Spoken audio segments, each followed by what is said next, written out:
I'm Dr. Bonnie Nussbaum, America's Kick-Ass Coach and the owner of Empowerment Coaching. I'm a clinical psychologist, and I've got some notes here because I want to make sure I don't miss any of the important things that I want to tell you. I help frazzled business owners and entrepreneurs enjoy life more, release their overwhelm with regard to their business and their lives, be able to soar to greater heights, sell to more people, and really enjoy what they are doing with their work and their business. So, welcome to the third installment of Dr. Bonnie Delivers. What I do on these is share with you tips and information that I've gleaned over 30 years, almost 30 years of practice, that I'd like to share with you so that you can soar to greater heights also. Today's topic is going to be boundaries, boundaries, boundaries, a gift for all.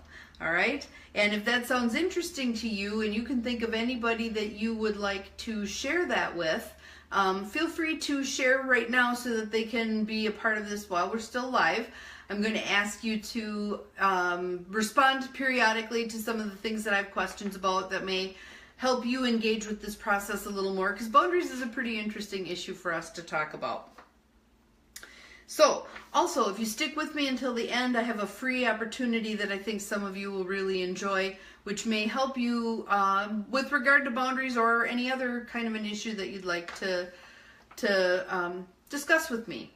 So, I was mentioning to friends recently, how did we come to the boundaries conversation? I was mentioning to some friends recently that I felt like I was being bludgeoned with boundary setting opportunities. Everything from a guest here at the little motel that I own, where we're rehabbing it into a retreat center, but for purposes right now, it's still functioning as a motel, and having a guest who really created a whole lot of extra work for myself and my staff, and needing to have a conversation with him about that and setting some boundaries around that.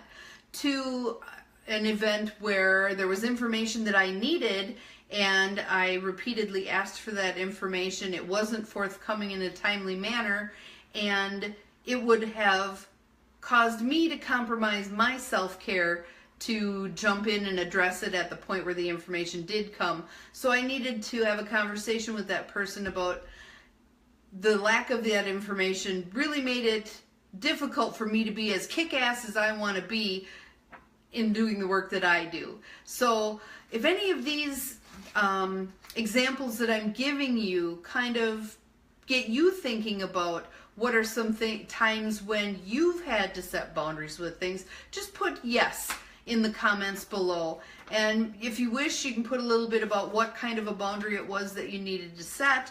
But I just want to get a sense of what are the boundary issues that other people have, what are the boundary things that we can share about that can help everybody learn all at once.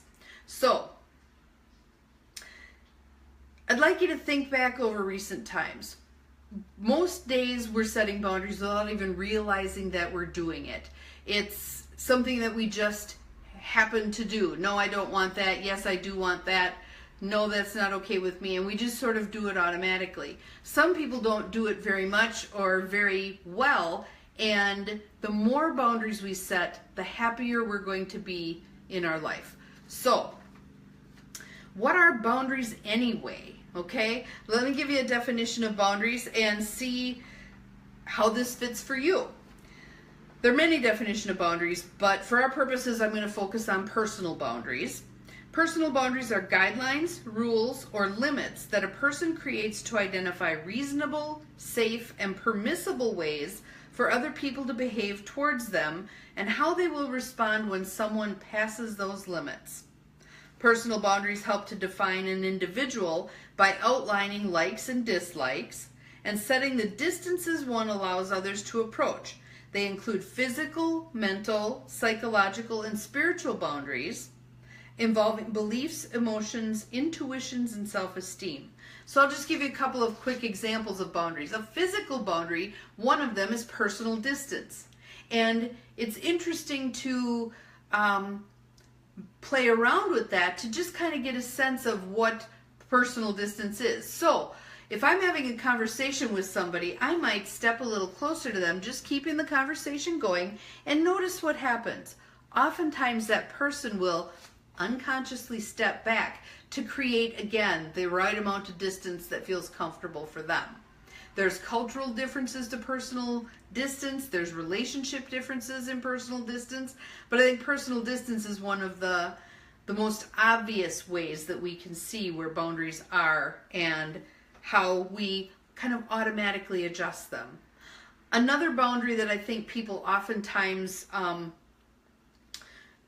look into is information. How much information are you comfortable sharing? There are those people who tend to be chronic oversharers in most people's opinions, but they're pretty happy and comfortable just putting it all out there. So what I say about that personal boundary is you need to be comfortable saying no to certain information. So if somebody asks you, well, how much money do you make? And that's not something you're comfortable sharing, you need to be okay with saying so. I'd rather not talk about that. If someone asks you about your political affiliation or your sexual orientation or something that just feels like none of their business, feel free to say so. Sometimes that's not as easy to do as we think it ought to be, but I think the more we practice boundaries, the easier they get. And different people have different boundaries. I have one friend who's very comfortable sharing pretty much anything. There's not too much that's off limits in her world. And that's absolutely fine. But you need to know where your boundaries are. And sometimes the best way to know is when you bump into those being crossed. So how do you know when your boundaries are being crossed? One of the ways that I think is a really solid way to know that a boundary's been crossed is when you feel a sense of physical discomfort about it. And I was actually talking to my administrative assistant about this morning in preparation for this talk, and she put her hand on her solar plexus and she said, you know, I've worked really hard to begin to listen to this over the last couple of years, and I'm not willing to not listen to it anymore. Sometimes people don't really know what their physical reaction to a boundary violation is. So you can have people help you with that. Again, with the physical distance thing, you might ask somebody to come up a little closer and pay attention to where in your body do you feel that discomfort, that then desire to step back and create a more appropriate distance. For me, oftentimes when I'm having a boundary being violated, it's a feeling of a grab right here and a pull. Like I'm being pulled somewhere I don't want to go. So if you can think about for yourself, where do you feel in your body a boundary violation, write it in the comments, because you sharing that may help other people tune into their own bodies and get a sense of how does that show up for them. Another way that's pretty common to know that your boundaries have been violated is that still inner voice that you get inside. When you're about to say yes to something that you really ought to say no to, and that little voice goes, don't do it. That's part of your system for letting you know when you're about to cross one of your own boundaries. And we'll talk in a minute about what you can do to deal with that. Another one is anger. Anger is a great cue that our boundaries have been crossed, that someone has energetically stepped on our toes, okay? So what we want to do with that anger is then turn it into an appropriate response to that boundary violation. And let's talk a little bit how we do that. But again, if this is chiming for you, if this is something that you're thinking is a yes, put yes in the comments below that you get it in terms of how your body cues you that your boundaries have been violated. Again, because the more we share our cues with others, the more we can all learn together in terms of growing with regard to this important issue. So, ways to set boundaries. There are several points that I'd like to make about ways to set boundaries. Oftentimes, we may not pay attention in the moment, or we may not realize until afterward that a boundary has been violated. So, I think buying yourself some time is a really good idea. And one of the ways that I will do that with someone is, you know, I need some time to think about this. Give me a bit and I'll call you back. Or let's revisit this in a week and I'll let you know how I'm feeling about it then. Buy yourself some time so that you don't have to make a rash decision. Oftentimes, again, there's a sense of something's not quite right, but I can't put my finger on it. Don't override that. Listen to that. Pay attention to that. When that happens, that to me is a cue of saying, okay, give me a little while to think about this and I'll get back to you. I also think sometimes it's useful to have a cool-off period. So 24 to 48 hours where you're going to become the curious observer, where you're going to check in with yourself. Isn't it interesting that I'm having this reaction to this circumstance? Okay, so I'll give you an example. Someone recently asked me to do something that I wasn't quite comfortable with, but I couldn't figure out what the big hairy deal was. So I did say, give me a couple of days and I'll get back to you on that one. In the course of that 48 hours before I called her back, what I did was I thought to myself, okay, what is it about this that's bothering me? What is it about this that isn't fitting? And basically what it was I have made some changes to how I look at things, and the old me would certainly have said yes to this thing. The new me, the up-leveled me, is kind of like, I don't think that fits me anymore. So again, you use that 48 hours, 24, 48 hours, whatever you feel like you need, for a cooling off period, for isn't this interesting? I want to observe my reaction here. It's not a time to build up a head of steam. Well, he meant this, and that's what, and then blow the person's hair back when you reconnect with them. You want to use that time as a way to really get a handle on what's going on in me with regard to this circumstance. I think another thing that's really useful to do is write a script. You know, I got my script right here. But sometimes if I have to have a difficult, crucial conversation with somebody, I write it out ahead of time. For a couple of reasons. There's certain things I want to make sure I cover. There's also certain things I want to make sure that I say it in a way that's appropriate and can be heard. So I write out scripts, like with the man with the motel issue. I wrote out a script for that one because there were 3 points I wanted to make and I wanted to be sure that I didn't miss them. Something else that I think can be helpful, especially if you feel like you get blown off when you set a boundary, I think there's certain verbal cues that you can use that help people realize that what you're saying is important to you. And one of those, I think, is the word look. So if we're having a conversation about that, like the man that I was talking about, I did say, look, there's 3 important things that I want to go over with you in this conversation. And the word look caused his head to come up a bit. It's not, it's to redirect and let people know I'm serious about this. This is important to me. So why do we typically choose not to set good boundaries? Okay?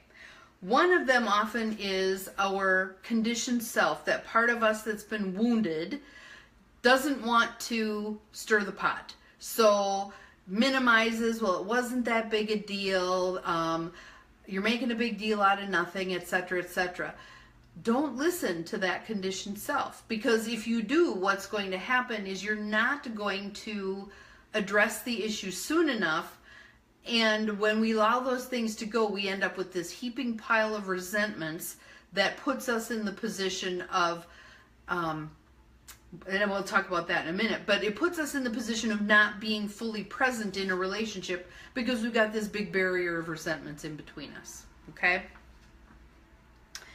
Fear of creating conflict is another reason why we don't address things that need to be addressed, why we don't set our boundaries where they need to be. We may be afraid of, well, what if they blast me? Or what if they leave me? Or what, you know, all kinds of catastrophizing about what could happen if we set a healthy boundary. I have what I call the vending machine theory. And if someone has done something repeatedly, let's say someone is chronically late, and so they are used to a certain response from you. Maybe it's you go looking for them, you call, you follow up, you try to find them, etc., etc. and now you're going to change your behavior, what typically happens is they will escalate. Because vending machine, you put your money in, you press the button, you expect a certain something to come out. Put your money in, press the button, you expect a certain something to come out. What happens when you put your money in, you press the button, and nothing comes out? You poke the button, you poke another button, you hit the coin return, you wiggle the machine, you escalate your behavior. That's the same thing that happens with boundaries. When you set a boundary, okay, so he didn't show up on time, I'm going to take my own car and I'm going to go. Again, that person may escalate because they're trying to pop you back into old behaviors. You sitting on the porch, calling, waiting for that person to show up. And you're not going to go there anymore because you've set a new boundary. Okay? Fear of being seen as a pain in the butt. Oftentimes I think, especially for women, we have a hard time saying, this is where my boundary is. I'll go this far, I'm not going any further, because we're afraid that people are going to see us as a pain in the butt. My vote on that is get over it. It's more important that you set a healthy boundary for you and stick with it than you please other people, okay? In pleasing other people, oftentimes you're shooting yourself in the foot. Last one that I think is a reason why people don't set boundaries with certain other people is that person has a history of discounting the boundaries that you've set in the past. So let's say someone makes an inappropriate comment to you and you address that. You may get things like, oh, I was just kidding, lighten up, it's not a big deal. You know, JK, here's my thing on JK. If you said it, there's a reason you said it. JK doesn't negate the fact that you said it, okay? So, boundaries. Why are they a good thing for us to do? There's this beautiful quote that I found a couple of weeks ago from Deepak Chopra about boundaries, and the basic gist of it was that boundaries not only benefit the person who sets them, but the person who's on the receiving end of them. Why is that? Because when we address things as they come up and set boundaries, you know, that's not okay with me, or I don't like that, or whatever, it allows the relationship to grow and to stay as open as possible. Again, if we have those hidden resentments sitting there, stacking up, that's a barrier that's coming between us and whoever it is that we're dealing with, whether it's a coworker, a spouse, family member, whatever, a business associate. The more we can address those and get those out of the ways, the more open we are to having a full relationship with whoever that person may be. So, I would love to have you put some comments in the comment section below. Give me some feedback on what was helpful here. Obviously, we could talk about boundaries for days. There's lots of information here, but I just wanted to get the conversation started so that you can have some information if you want to share this video with other people. I would love that. But it's a nice conversation starter in terms of boundaries. It might be you then saying, you know, there's something I've been wanting to talk to you about, and then launch into a boundary that you find important to set. So what were your nuggets of gold from this? Just post them in the comment section. I'd love to hear what struck you as most important.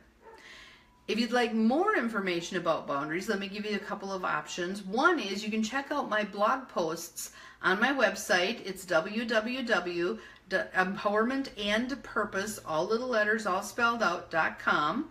And there's a tab that says blogs. You can go in there and there's a bunch, even if the title doesn't necessarily say boundaries, oftentimes boundaries are woven into whatever I've been writing about.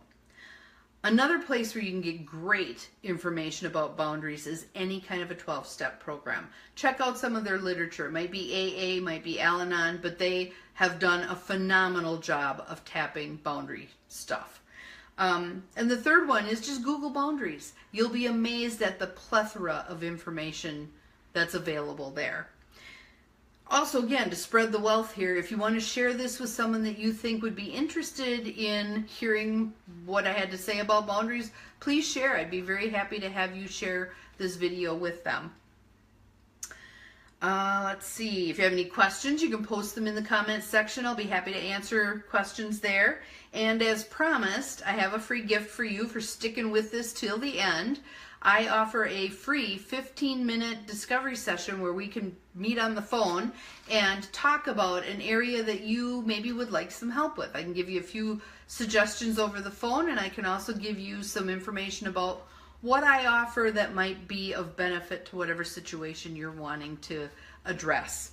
So that's it for this week's Dr. Bonnie Delivers. I'm Dr. Bonnie Nussbaum, America's Kick-Ass Coach, and remember, we are all capable of far more than we think we are.